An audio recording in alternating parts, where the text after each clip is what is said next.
Morning viewers, अस्सलाम वालेकुम। नए व्लॉग के साथ अच्छा अपना व्लॉग शुरू करते हैं आज एक टॉपिक पे, जो टॉपिक है दुबई का ड्राइविंग लाइसेंस। वो लोग जो अभी लाइसेंस लेने के बारे में सोच रहे हैं तो उनको क्या करना चाहिए, स्टेप बाय स्टेप में इस वीडियो में बताऊंगा। आपने लास्ट तक ये वीडियो देखनी है।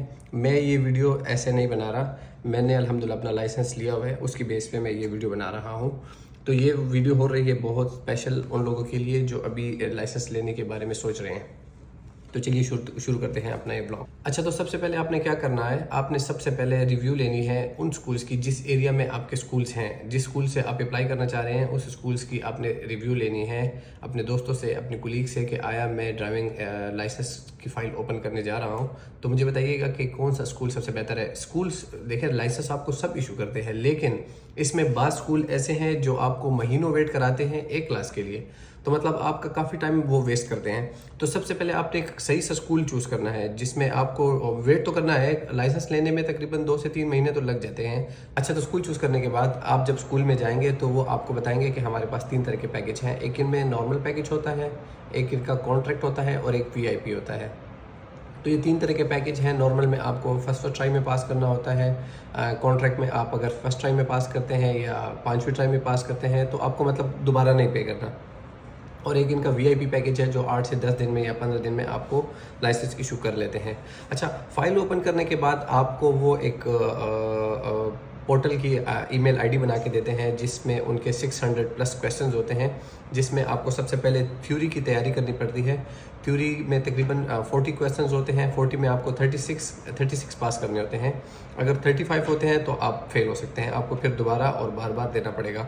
तो इसीलिए कोशिश करें कि आप कॉन्ट्रैक्ट पे ही जाएँ।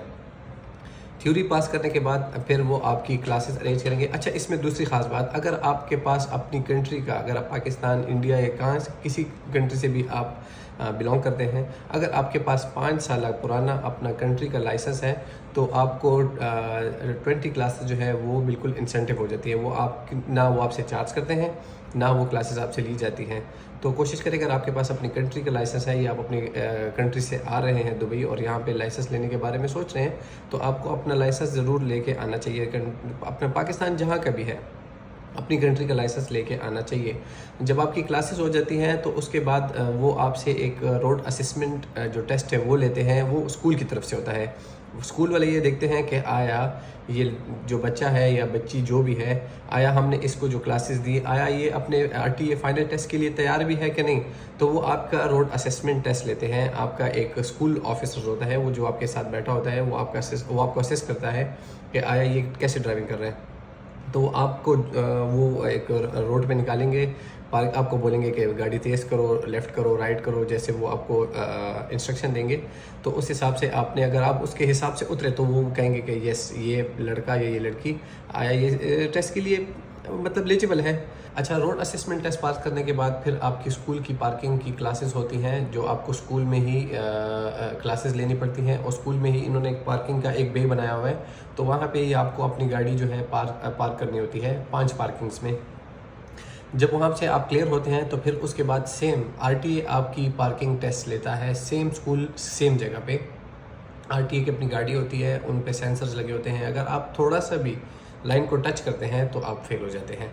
अगर आप पाँच पार्किंग्स हैं और आपने 4 सही लगाई और एक की लाइन जो है वो थोड़ी सी टच हो गई, आपका टायर या आपका बम्पर लाइन के ऊपर आ गया, तो वो आपको फेल करेंगे। फिर आपको क्लासेस लेनी पड़ेगी, फिर आपको टेस्ट देना पड़ेगा। जब तक आपका वो एक पार्किंग क्लियर नहीं होता आपको ये बार बार करना पड़ेगा। तो इसलिए मैं बार बार ये कह रहा हूँ कि आप कॉन्ट्रैक्ट की तरफ जाएँ, ना कि नॉर्मल की तरफ जाएँ। अच्छा, जब आप RTA की पार्किंग पास कर लेते हैं तो उसके बाद आपकी 2 क्लासेस रहती हैं। वो होती हैं RTA फाइनल टेस्ट की तैयारी के लिए। तो वो जब आप नॉर्मल क्लासेस लेते हैं वो तो आपको स्कूल के इर्द गिर्द घुमाते हैं। फिर जब आपका RTA फाइनल टेस्ट होता है तो वो कोशिश करते हैं कि आपको थोड़े बड़े रोड्स पे, थोड़े स्पीडी रोड पे जहाँ पे 100 हो 120 की स्पीड्स पे, वहाँ पे आपको लेके जाते हैं। जब वहाँ पे आपकी क्लासेस होती हैं तो फिर RTA का टेस्ट होता है और ये बहुत ज़रूरी होता है। आप को लाइसेंस इशू करने में।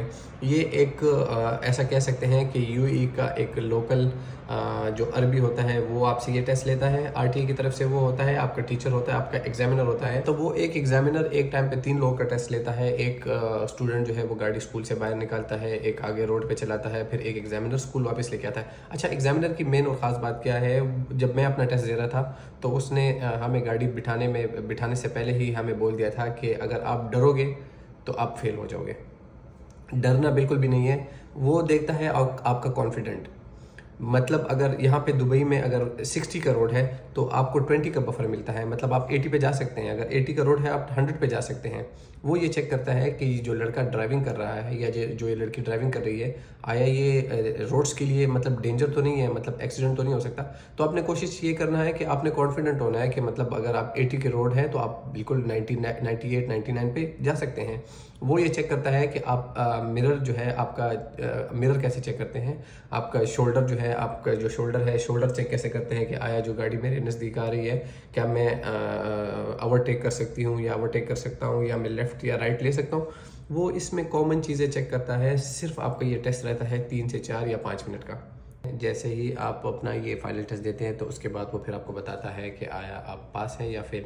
अगर आप फेल होते हैं तो वो आपको एक मैसेज आता है कि आप दोबारा कोशिश करें, तो मतलब आपको फिर क्लासेस लेनी पड़ेगी, फिर आपको टेस्ट देना पड़ेगा। जब आप पास हो जाते हैं तो ऑन द स्पॉट ही वो आपको आपका लाइसेंस इशू कर देते हैं। तो ये थी आज की ये वीडियो, ये ब्लॉग उन लोगों के लिए जो लाइसेंस अप्लाई करना चाह रहे हैं। अगर मेरी वीडियो अच्छी लगी तो उसको लाइक और सब्सक्राइब ज़रूर कीजिएगा। खुदा हाफिज़, अपना ख्याल रखिए।